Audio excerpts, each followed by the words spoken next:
Bon, s'ils n'ont pas d'autres informations, j'ai un site internet. Ils essayent de me poser la question, je vais leur donner des informations. Il me sera très difficile de me mettre... Déjà, vous connaissez les péripéties qu'on traverse pour avoir ne serait-ce que la DTN. Ce n'est pas facile.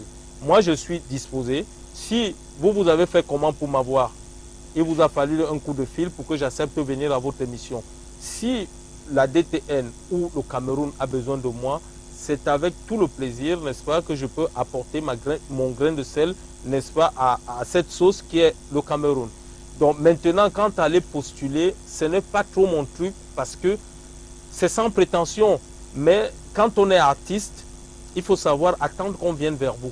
C'est souvent très difficile, mais trouver des astuces pour essayer de mieux vous vendre pour que les gens puissent venir vers vous. Je me vois très mal, je vous l'ai dit d'entrée de jeu, je me vois très mal aller postuler quoi que ce soit parce que j'ai des conditions qui sont footballistiques. Et en allant qu'est-ce que vous postuler... répondriez à ceux qui pensent que vous, Justin Bambok, vous êtes un peu trop fier, vous avez beaucoup de fierté par rapport à, on va le dire, ce que vous faites, ce que vous êtes devenu aujourd'hui. Vous n'avez pas un brin d'humilité qui vous aurait amené aussi à faire la démarche. Le problème, c'est pas un problème d'humilité. Vous savez que c'est les mentalités au Cameroun, en Afrique. Malheureusement, on est bien obligé de ramer un peu. J'aime tellement mon pays que la meilleure façon de l'aider, c'est de rester en retrait. C'est de venir parler devant vos écrans, de venir vers vous. Vous m'avez invité, je pense que je suis venu, je n'ai rien fait, je n'ai rien exigé. Je suis venu tout de suite. Donc la meilleure façon d'aider mon pays, effectivement, il faut que les mentalités changent. Parce que là où nous sommes en train d'aller, ce n'est peut-être pas bon. Je ne vous dis pas que je suis un donneur de leçons, mais je vous dis la meilleure façon, je me répète, permettez-le s'il vous plaît, la meilleure façon d'aider mon pays, c'est d'effectivement rester en retrait. Mais de faire savoir au Cameroun que je suis là et que j'existe et que je suis prêt à venir. À condition que je sois sollicité, tout simplement. Il y a quelques autres qui sont avec vous en France, notamment Paul Baoken, ancien international également, qui a été sollicité par la DTN française, d'après nos informations, à un moment donné, même si c'était sur le plan, on va le dire, régional. Lui, il est souvent venu au Cameroun et il a un peu fait comme vous aussi, mais il a tenté des démarches, mais ça n'a pas abouti effectivement. C'est pour dire fatalement que c'est quoi, le Cameroun ne veut pas s'appuyer sur ses enfants de la diaspora finalement. Vous voyez donc une fois de plus que j'ai raison. En fait, vous me donnez raison d'une façon un peu plus polie, quoi. Donc voilà, non, c'est pas que le Cameroun n'a pas besoin de nous, non. Le Cameroun a peut-être besoin de nous, mais attend le bon moment pour nous appeler. Parce que peut-être qu'on va venir bousculer les habitudes. Ok, donc vous attendrez le bon moment alors. Je ne sais pas, je ne suis pas dans la tête de cela. Mais je me dis... Pour l'instant, vous ne vous plaignez pas de toutes les façons. Pour l'instant, si le pays n'a pas besoin de vos services, vous continuez votre bonhomme de chemin. Je continue mon bonhomme de chemin tout en étant prêt parce qu'on ne résiste pas. C'est toujours une fierté de savoir que son pays a besoin de lui. Je vais arriver, je vais sauter dans le premier avion et venir rapidement. Justement, je vais vous citer un dernier exemple dans ce cas-là. Quelqu'un que je suis venu rencontrer chez vous en France. Il a été à Dijon, justement.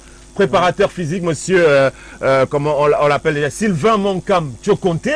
À l'époque, j'avais réalisé, on va le dire, un reportage spécial à son intention, diffusé sur une chaîne de la place également. Et quelques temps après, on peut le dire, il a été nommé un préparateur physique.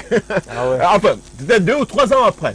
Il a dû supporter. Donc, attendez votre temps et peut-être que si vous nous invitez en France avec, on va dire, beaucoup de caméras et des images aussi pour qu'ils se rendent compte que finalement...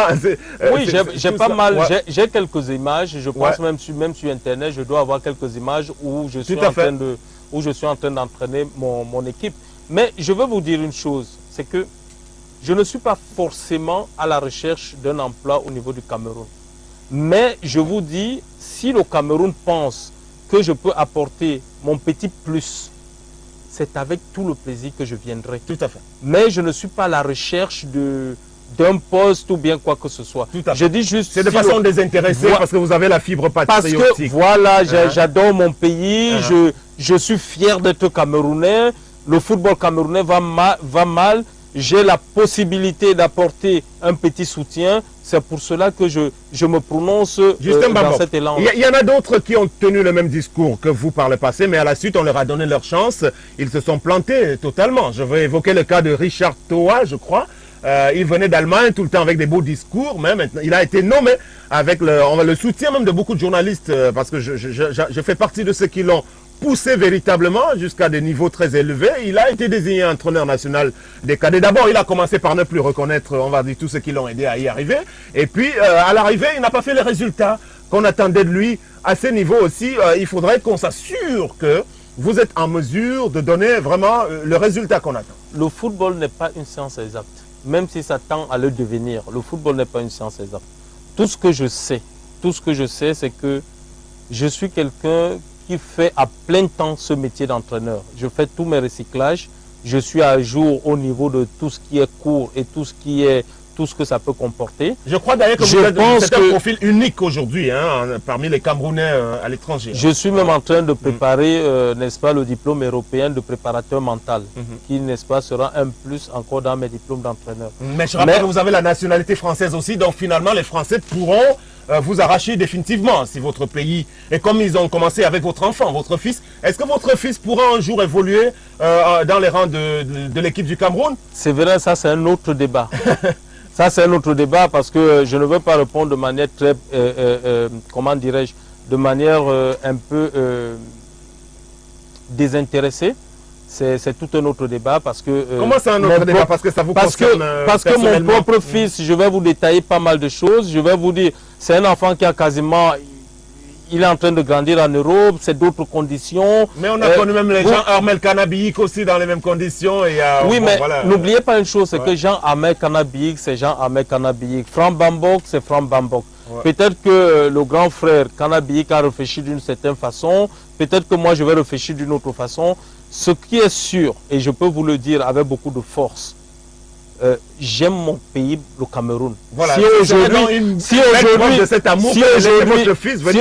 on est français, son pays. Si aujourd'hui on est français, on est à l'image peut-être de Son Baranag, à l'image de Roger Mila, à l'image de Joseph-Antoine Bell. Je pense que tous sont français. Donc, on aime notre pays, on veut travailler pour notre pays. Maintenant, pour ce qui est de mon fils et tout, l'avenir nous dira, il décidera. C'est un grand garçon. Vous savez, la démocratie, quand un enfant est majeur, vous le laissez décider comme il veut. Okay. Même si vous pouvez donner votre point de vue. Quand même. Voilà, vous pouvez donner votre point de vue, mais c'est l'enfant qui décide où il veut aller. Mais si ça ne dépend que de moi, j'aurai un penchant pour mon pays. S'il est un très très bon joueur, parce que j'ai vraiment envie que le Cameroun redevienne Cameroun. Parce qu'on nous connaît grâce au foot. Ça, ne nous le mentons pas. Que les docteurs, les avocats, tout ce monde-là nous excuse. Tout à fait. Mais on termine par là, voilà, sur la question du foot, parce qu'on va sortir avec une question plus légère. Alors, le comité qui a été mis en place, donc, avec ce que vous avez commencé à évoquer, les docteurs, avocats, toute une foultitude, on va le dire quand même, de grands érudits du droit. On aurait pensé qu'il s'agit de réviser la constitution entière du Cameroun. Même pour le cas de la constitution, on a rarement vu un tel déploiement. Que peut cacher, on va dire, cet attelage mis en place par les gouvernants pour la seule FECAFOOT quand même si elle va mal? C'est tout simplement le fait que la FECAFOOT va mal qu'on essaie d'aller toucher tout le monde. Alors qu'on peut faire très très grand avec petit. Moi je pense pour ma part, on a déjà mis le professeur Joseph Oona qui est là, qui s'y connaît, qui a de l'expérience. C'est quelqu'un, personnellement, je lui fais confiance. Moi, je ne sais pas pourquoi il fallait, n'est-ce pas, s'entourer de tout ça. Bon, peut-être c'est pour reformer, n'est-ce pas, les lois, parce que les lois de la FECAFOOT disent ceci et son contraire en même temps. Donc, moi, je pense que c'est... Il faut aller chercher tous les juristes de la nation. Au moins, on a fait bouger les choses. Au moins, c'est un pas positif, même si après, on attend des résultats. C'est-à-dire, faites tout.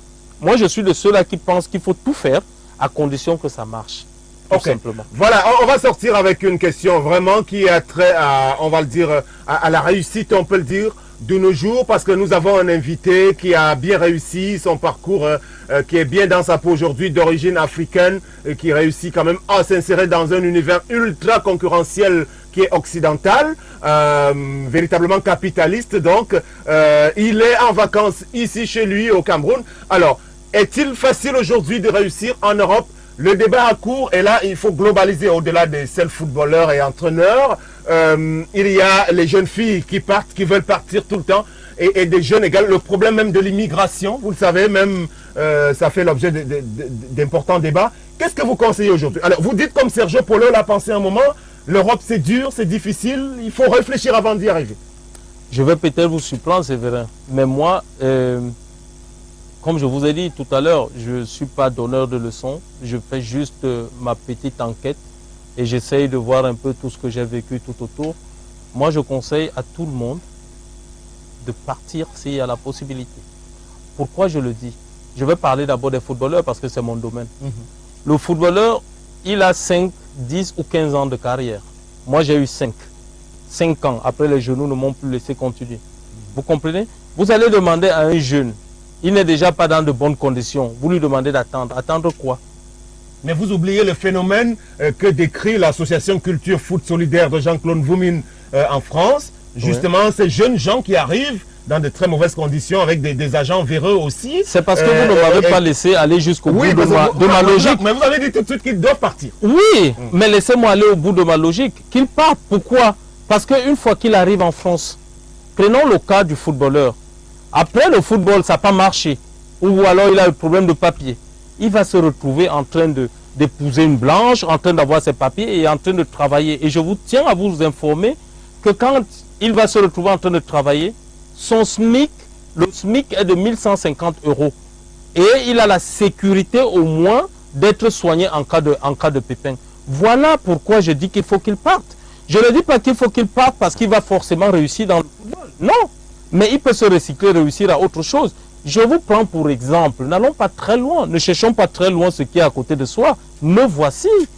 Je pars du Cameroun, je ne suis pas connu. Vous êtes un cas isolé quand même en termes de réussite. Oui, mais je vais continuer à vous dire que moi, je vais souvent les voir à la porte de Pantin. Ils sont des centaines qui arrivent en Europe. Mais dans ces centaines, 98 réussissent. Pas forcément dans le foot. Il faut très bien que vous me compreniez. Tout à fait. Pas forcément dans le foot. Il y en a qui vont pour le foot, se retrouvent en train de devenir plongeur. N'oublions pas qu'un plongeur a 1150 €. Mais il est nettement mieux de l'Europe quand même avec les impôts et tout le reste. Oui, mais il est nettement mieux qu'ici. Je vais demander à un joueur ou à quelqu'un de rester si au moins il y a un avenir ici. Ok, alors vous êtes journaliste. Des journalistes. Vous êtes journaliste, par exemple. Je vais vous demander de rester parce que vous avez votre strict minimum. Là-bas, je me dis qu'il va se poser. Vous êtes sûr qu'on a ce minimum-là? Je me le dis. Au fait, vous me laissez le penser. Présumer, voilà. Donc, je trouve que vous avez votre strict minimum. Ici, je vais vous demander de rester. Mais vous savez, les journalistes chez vous, ils gagnent comme de l'argent comme les footballeurs aussi. Oui, ou alors, je vais vous demander de partir, mais préparer le départ. Préparer le départ, ça veut dire quoi? Ça veut dire vous trouvez une école là-bas de journalistes où vous allez vous perfectionner, mettre les moyens pour pouvoir rentrer dans cette école. Et après, une fois que vous sortez, vous devenez un très grand. Voilà. Là, je vais me permettre de vous donner ce conseil. Maintenant, pour les jeunes filles, terminons, on est à la fin. Voilà. Les jeunes filles, au lieu d'aller rester ici, là, sur des poteaux, entre le poteau que vous pouvez faire à Aqua et le même poteau que vous pouvez faire à Paris, je vous conseille le poteau de Paris. Tout simplement. C'est parce que, oui, c'est parce qu'on ne dit pas la vérité. On endort les gens avec du n'importe quoi. Il faut dire la vérité aux gens. Merci, la vérité est bel et bien sortie à la fin de cette édition. Justin Bambok, entraîneur de football, entraîneur des jeunes dans les rangs du Paris Saint-Germain de France. Il est également entraîneur d'une équipe amateur là-bas en Europe. Il est en vacances chez lui parce qu'il a bien commencé ici. Il a percé, comme on dit. Alors, votre mot de conclusion en 30 secondes sur le déroulement de ce programme. Le mot, déjà, je tiens à vous féliciter déjà. Vous avez énormément de talent. Vous savez, même en France, j'ai rencontré pas mal de journalistes. Mais trouver un journaliste... Oui, je suis flatté. Trouver un journaliste qui n'a pas de bout de papier et qui déroule, c'est pas donné. Je vous encourage, je crois que le directeur général vous encourage. Je vous encourage dans ce métier. Je vous dis à continuer, à aller de l'avant, même si j'avoue, même à votre niveau, vous devez sûrement rencontrer pas mal de difficultés. Et puis, bon, ben, je vais dire, je suis là, comme je l'ai dit tantôt. Je suis prêt à aider mon pays, à condition que mon pays fasse appel à moi. Je suis disposé pour tout ça. Et je voudrais faire un coucou très particulier aux personnes qui me sont chères ici, comme par exemple Vera et Yango qui nous regardent en ce moment. Donc je lui fais un gros bisou. Boum et Bolo et puis le musicien Bossman Johnny. Voilà, Johnny Bossman, justement. Voilà, merci. C'était le grand soir, édition spéciale avec monsieur Justin Bambok. On se retrouve. Très bon week-end pour la semaine prochaine avec également toujours des